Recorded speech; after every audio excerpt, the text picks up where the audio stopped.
మీరు సాధనలో గూడా చాలా ముందుకెళ్ళి ఉంటారు గదా! మీ గ్రూప్‌లో మీకు బాగా క్లోజ్డ్ సర్క్యూట్‌లో ఉన్నవాళ్ళు గానీ, లేదా మిమ్మల్ని ఫాలో అయ్యే వాళ్ళకి గానీ, వాళ్ళకి ఏవో ఒకటి కష్టాలు రాబోతున్నాయనో, ఏదన్నా ఆపద రాబోతుందనే విషయాలు మీకేమన్నా ముందుగా తెలుస్తదా? వాళ్ళకే డ్రీమ్ వస్తది. Future dream. ఎందుకంటే వాళ్ళు నన్ను నేర్పించేసాం గదా! హ్మ్. సో వాళ్ళకి డ్రీమ్ వస్తది. డ్రీమ్‌లో క్లారిటీగా హ్మ్. హస్బెండ్‌కి ఇదవుతుందో, లేకపోతే బేబీకి ఇదవుతుందో క్లారిటీగా వస్తది. అంటే ఒక గురు స్థాయిలో ఉన్నప్పుడు మీరే వాళ్ళందరినీ తీసుకొని వెళ్తున్నారు గదా! ఒక టీమ్ గాని. అలాంటప్పుడు మీకేమి సిగ్నల్స్ రావండి? వాళ్ళ గురించి వాళ్ళని వీళ్ళ చూసినప్పుడు? గురించి నాకు రావు. ఎందుకంటే వీళ్ళు ఆల్రెడీ ఆ స్థితిలోకి వెళ్ళిపోయారు. వాళ్ళది వాళ్ళు ఉద్ధరించుకోగలుగుతారు. వాళ్ళ మీద నాకు వ్యామోహం లేదు, అటాచ్‌మెంట్ లేదు. సో వాళ్ళది వాళ్ళు చేసుకోగలుగుతారు. నాకు ఎవరిది వస్తదైతే ఎవరైతే ధ్యానంలో లేరో తెలిసిన వాళ్ళు వాళ్ళే వస్తాయి నాకు. ఈమె సిక్ కాబోతుంది. ఆమె అంటే వాళ్ళ హస్బెండ్ నాతో డ్రీమ్‌లో ఈమె క్యాన్సర్ వచ్చింది నా వైఫ్‌కి.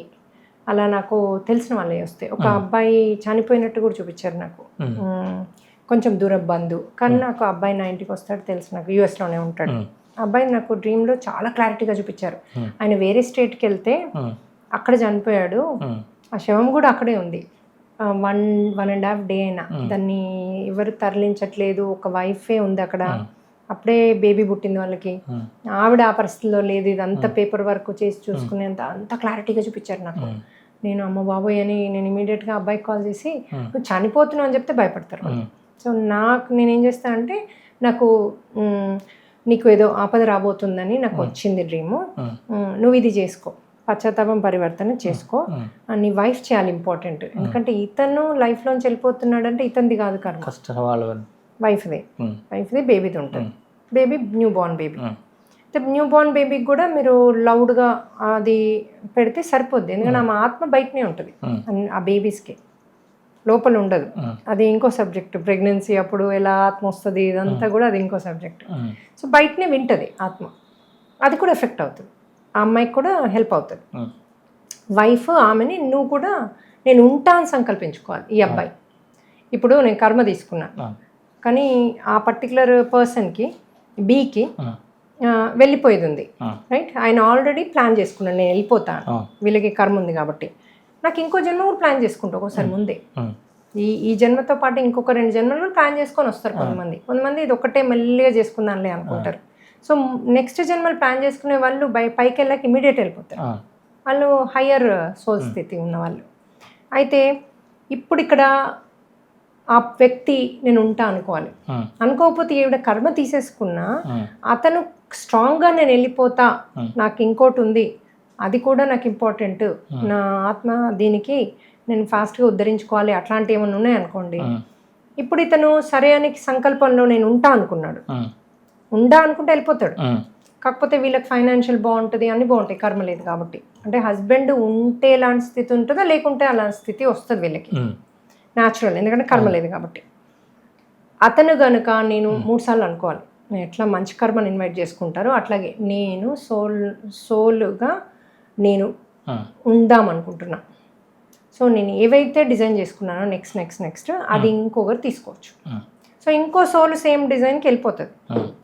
ఓసారి అయితే బేబీ బార్న్ అయ్యాక వాళ్ళు భయపడతారు, నమ్మో ఇన్ని కర్మలతో వచ్చా, ఇలాంటి ఫ్యామిలీలో వచ్చా, సడన్గా రియలైజ్ అవుతారు. కొంతమంది ఎర్లీ స్టేజెస్ బర్త్స్ వాళ్ళకి టూ మెనీ కర్మలు ఉండి ఎక్కువ తీసుకుంటారు. అమ్మో నాకు 1000 కొద్ది 5000 కర్మల్ని ఏమి బర్త్లు 10,000 తీసుకుంటామో అని ఎక్కువ తెచ్చుకుంటారు.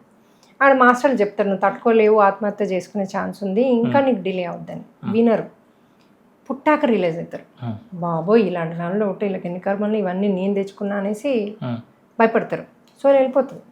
వెళ్ళిపోతే వీళ్ళకి డెత్ది కర్మ లేదు ఇక్కడ, ఇంకో సోల్ డిజైన్ చేసుకొని వస్తుంది అప్పటిదప్పుడు. ఇదంతా ఫ్రాక్షన్ ఆఫ్ మినిట్స్లో జరిగిపోతుంది. ఇక్కడ ఈ అబ్బాయి మాట్లాడట్లేదని, ఏడవట్లేదని, కొట్టడాలు ఇవన్నీ అవుతుంటాయి బర్త్ అయ్యాక. అలా ప్రెగ్నెన్సీ ఉన్నప్పుడు కూడా ఆ సోల్ డిసైడ్ చేసుకుంటుంది బ్యాక్ వెళ్ళిపోవడం, రావడం. ఓసారి ఇంకో సోల్ రాదు, ఎందుకంటే వీళ్ళకి కూడా అలాంటి కర్మ ఉంటే 6.5 monthsలో ఎన్ని మిస్క్యారేజ్ కావు. 3 months వరకు సోల్ రాదు, 6 monthsకి వస్తుంది. 5.5 to 6 months మధ్యలో వస్తుంది. మనకు తెలుస్తుంది యాక్చువల్ సోల్ వచ్చినప్పుడు, అంటే వాళ్ళంతా కాన్షియస్లో ఉంటాయి. మెడిటేటర్స్కి అయితే తెలుస్తుంది. సో అలా మార్పిడి జరుగుతూ ఉంటుంది. సో ఇక్కడ ఇతను సంకల్పం పెట్టుకుంటే అక్కడ సోల్ మార్పిడి జరుగుతుంది. సో ఈయన పోవాల్సిన అవసరం లేదు. సో వీళ్ళకి కూడా జ్ఞానం ఉండాలి, ఆ సోల్కి కూడా జ్ఞానం ఉండాలి కి ఇట్స్ ఓకే నేను ఉంటాను అని ఈయన డిసైడ్ చేసుకుంటే అక్కడ అతను చావడు. అబ్బాయికి ఏం కాలేదు. అలాగే ఇంకోరు కూడా నాకు ఇట్లా క్యాన్సర్ అని చూపించారు. చూపిస్తే వెళ్ళి అంటే మేము టీచ్ చేస్తాం మా అందరికీ, ఇప్పుడు నన్ను ఫాలో అయ్యే వాళ్ళందరికీ వాళ్ళ రిలేటివ్స్లో అయ్యేవన్నీ చూపిస్తారు. చూపిస్తే వీళ్ళు చెప్తే కొందరు వింటారు, కొందరు వినరు. ఇంకా వినే వాళ్ళు అయితేనేమో అది అవాయిడ్ అవుతుంది. ఇప్పుడు మా దాంట్లో ఉన్న ఒక ఆవిడకేమో ఆమె చనిపోతున్నట్టు చూపించారు, బాడీ అన్నీ మొత్తం చూసింది ఆమె చనిపోయినట్టుగా. ఆవిడ వచ్చి ఏం చేయాలి అంటే అది దీపావళి రోజు ఆమె బర్న్ అయి చనిపోయినట్టు చూపించారు. అయితే మేము ఆమెకి పశ్చాత్తాపం, పరివర్తన, కర్మంతా రిలీజ్ చేసుకునేలాగా టీచ్ చేసాం.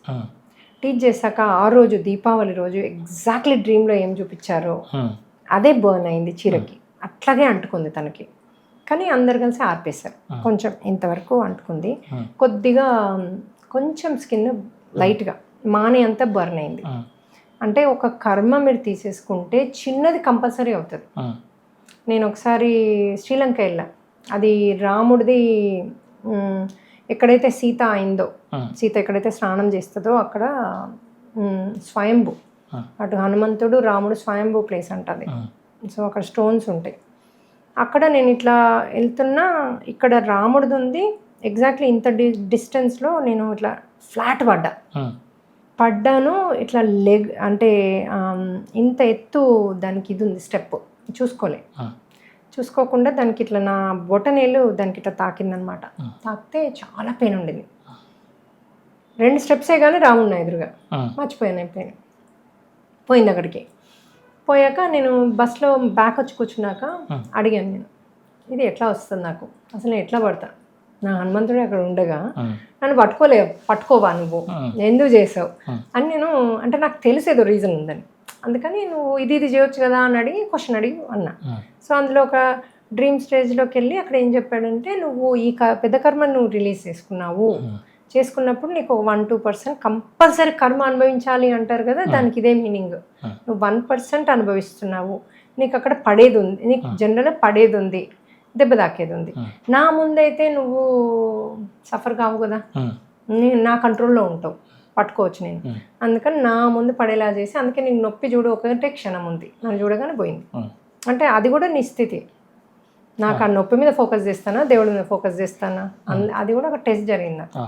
నీకు టెస్ట్ జరిగింది, నీకు తెలిసిన స్థితి ఏంటో, సో అందుకని నీకు అక్కడ చేయాల్సి వచ్చింది అన్నారు. సో అందుకే మనము గుడి ముందు డబ్బులు పోవడము, మన కారు బలగొట్టి తీసుకెళ్ళడాలు, నాకు అది కూడా ఒక ఎక్స్పీరియన్స్ అయింది.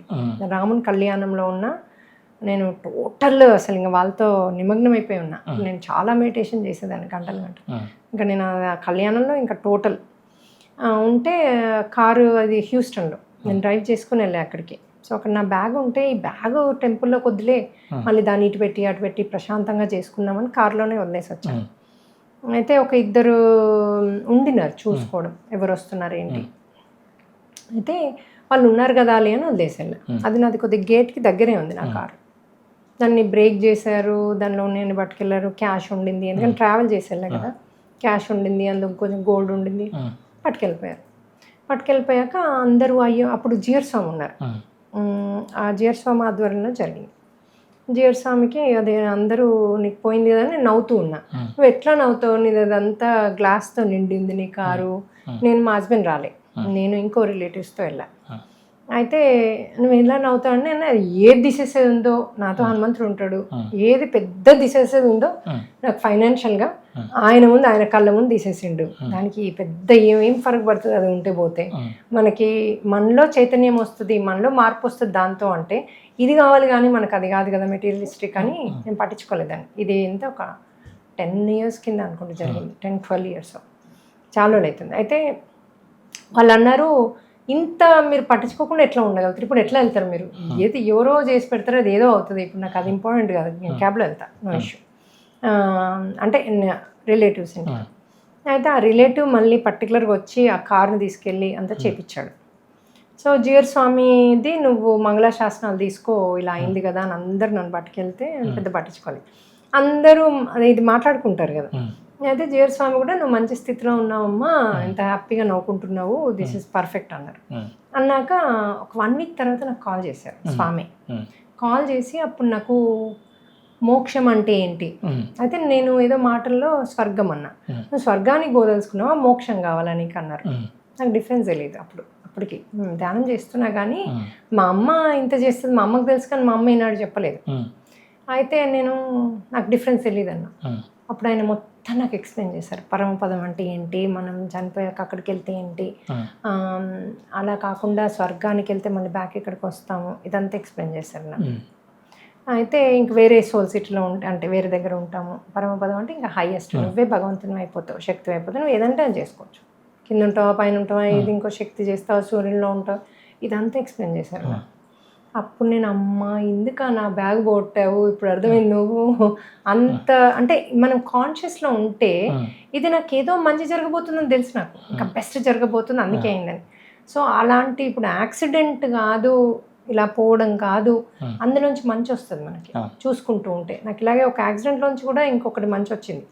సో అందుకని మనం ఏదైనా కూడా మన మంచికే ఉంది కదా, మనకు ఏది ఊరికే రాలే, అమ్మానం పెట్టదు అన్ని మన మంచికే, ఇలాంటివన్నీ రీజన్, దానిలో ఎంతో డీపర్ మీనింగ్ ఉంది.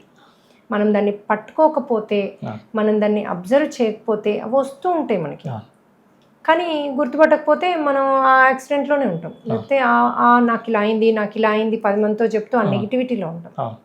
సో నేను ఓపెన్ ఉంటే నాకు ఏదో, సో అయ్యగారులందరికీ ఇప్పుడు నేను తెలుసు, ఆ మొత్తము అందరికి ఎక్కడికి వెళ్ళినా అంటుదా అని ముచ్చట చెప్పడం వాళ్ళు, అక్కడ నువ్వు చాలా పాపులర్ అయిపోయావి, నువ్వు జియర్ స్వామి నోట్లోనే ఉన్నావు ఇప్పుడు చాలు, మనం ఇంకేం కావాలి, ఒక గురువు నోట్లో మనం ఉన్నాక ఇంకా మనం ఇంకా హైయర్ స్థితికి వెళ్తాం కదా. ఆ జ్ఞానం అయితే నాకు ఉండింది, ఎప్పుడు మొదటి నుంచి ట్రస్ట్ ఉండింది, నాకు భగవంతుడి మీద ట్రస్ట్ ఉండింది. ఎందుకంటే మా ఇంట్లో మా అమ్మ కూడా 25 to 30 years జియర్ స్వామి దాంట్లో సేవ చేశారు.